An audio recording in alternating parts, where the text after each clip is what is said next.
Assalamualaikum warahmatullahi wabarakatuh.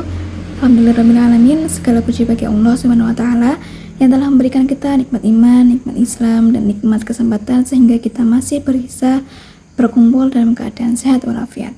Shalawat serta salam semoga selalu tercurahkan kepada junjungan kita Nabi Muhammad SAW beserta keluarga, sahabat, dan umatnya sehingga akhir zaman. Hadirin yang dirahmati Allah, pada kesempatan ini mari kita merenungkan sebuah tema yang sangat dekat dengan kehidupan kita sehari-hari, yaitu ekonomi Islam. Karena sesungguhnya ekonomi Islam itu hampir setiap hari kita berinteraksi dengan aktivitas ekonomi seperti membeli, menjual, bekerja, berdagang, bahkan berutang. Namun hadirin semuanya, pertanyaannya, apakah aktivitas ekonomi kita sudah sesuai dengan nilai-nilai Islam? Hadirin yang berbahagia, Islam bukan hanya mengatur ibadah ritual seperti sholat dan puasa, tetapi juga mengatur muamalah, termasuk ekonomi.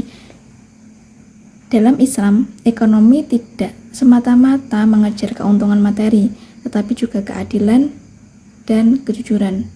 Allah Subhanahu wa Ta'ala berfirman dalam Quran surat Al-Baqarah ayat 275 yang berbunyi, wa halallahu bai'a wa haramar riba. Artinya, Allah tidak menghalalkan jual beli dan mengharamkan riba. Hadirin sekalian, salah satu prinsip utama ekonomi Islam adalah kejujuran. Rasulullah SAW bersabda dari hadis riwayat Tirmidzi yang berbunyi, pedagang yang jujur dan amanah akan bersama para nabi, orang-orang yang siddiq, dan para syuhada. Hadis tersebut menunjukkan bahwa kejujuran dalam ekonomi bukan perkara yang kecil. Seseorang pedagang, pekerja, atau pengusaha yang jujur memiliki kedudukan yang sangat mulia di sisi Allah. Maka dalam praktik sehari-hari, Islam melarang seperti menipu timbangan, membunyikan cacat barang, memainkan harga secara zalim, dan juga mengambil keuntungan dengan cara merugikan orang lain. Karena keuntungan yang diperoleh dengan cara tidak jujur tidak akan membawa keberkahan, meskipun terlihat banyak secara nominal. Hadirin yang dimuliakan Allah, prinsip kedua dalam ekonomi Islam adalah keadilan dan keseimbangan. Dalam menolak sistem ekonomi yang menguntungkan segelintir orang sementara yang lain tertindas, Rasulullah SAW bersabda dari hadis riwayat Ibnu Majah yang berbunyi, tidak boleh membahayakan diri sendiri dan tidak boleh membahayakan orang lain. Maka praktik ekonomi yang menindas seperti riba, monopoli, dan eksploitasi sangat bertentangan dengan nilai Islam. Riba misalnya membuat yang kaya semakin kaya dan yang miskin semakin terjerat kesulitan. Bahkan sebaliknya, Islam mendorong sistem ekonomi yang sangat menguatkan seperti zakat, infak, sedekah, dan juga wakaf.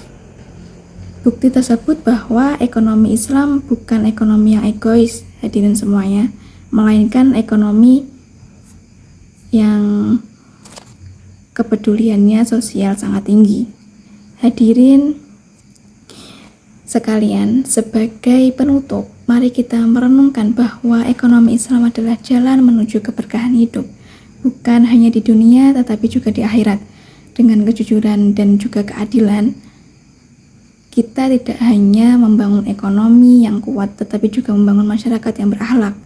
Semoga Allah Subhanahu wa Ta'ala menjadikan kita hamba-hambanya yang mampu mencari nafkah rezeki dengan cara yang halal, menjauhi yang haram, dan menggunakan harta untuk kebaikan. Amin ya rabbal alamin. Sekian dari saya. Wassalamualaikum warahmatullahi wabarakatuh.